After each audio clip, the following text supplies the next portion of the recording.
সকাল থেকে সন্ধ্যা পর্যন্ত নয়, দিন শুরু থেকে দিন শুরু পর্যন্ত, যেখানে আমার মুহূর্তগুলো আমার মতোই নয়, কেউ সেটা নিয়ন্ত্রণ করে, সেখানে আমি কি করে ভালো থাকতে পারি? মানুষটাকে ভালোবাসতে গিয়ে মাথা নিচু করতে করতে আজ আমি সত্যিই যেন কৃতদাস হয়ে গেছি। আজ আমার জীবনটা না এক দারুণ হাস্যকর বিষয় হয়ে উঠেছে। না ঠিকমতো খেতে পারছি, না ঠিকমতো ঘুমাতে পারছি, না ঠিক করে কাউকে কিছু বলতে পারছি। এতটা নিরুপায় এর আগে আমি কখনোই হইনি। অনুভূতির অন্ধকারগুলো চারিদিক থেকে যেন আমাকে ঘিরে ধরেছে।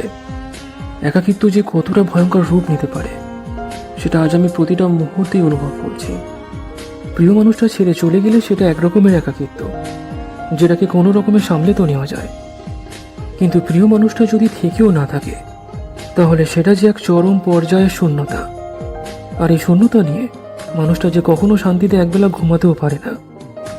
বুকের ভিতরটা যদি এমন অস্থিরতায় ভরে থাকে, তাহলে ঠিক করে ঘুমানো তো দূরের কথা, সকাল থেকে সকাল পর্যন্ত বেঁচে থাকাটাই তার কঠিন হয়ে দাঁড়ায়।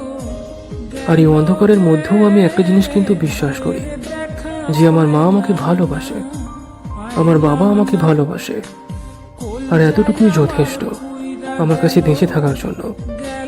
হতে পারে তোমার কাছে হাজারটা অপশন আছে, কিন্তু আমার কাছে তুমি একমাত্র একজনই হয়েছিলে।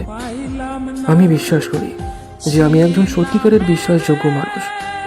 কিন্তু তোমার দুর্ভাগ্য, হ্যাঁ তোমার দুর্ভাগ্য, আমার নয়, যে তুমি আমাকে বুঝেও বুঝতে পারলে না। এই পৃথিবীতে টাকা পয়সা পেটের খিদে মেটায়, কিন্তু মনের খিদে মেটাতে পারে না। তাই যেদিন মনটা ক্ষুধার্ত হবে না, সেদিন আমাকে মনে পড়বে, আমার ভালোবাসার কথা মনে পড়বে।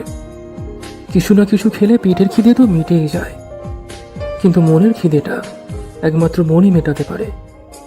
আমাদের প্রত্যেকের মাথার উপরে একটা আকাশ আছে। ওই আকাশ সব কিছু দেখে, সব কিছু জানে, আর একদিন সব কিছু ফিরিয়ে দেবে। ঠিক যেভাবে যা কিছু দিয়েছ, যত রকমের ব্যবহার, যত রকমের ভালোবাসা, যত রকমের বিশ্বাস অবিশ্বাস, ইত্যাদি ইত্যাদি,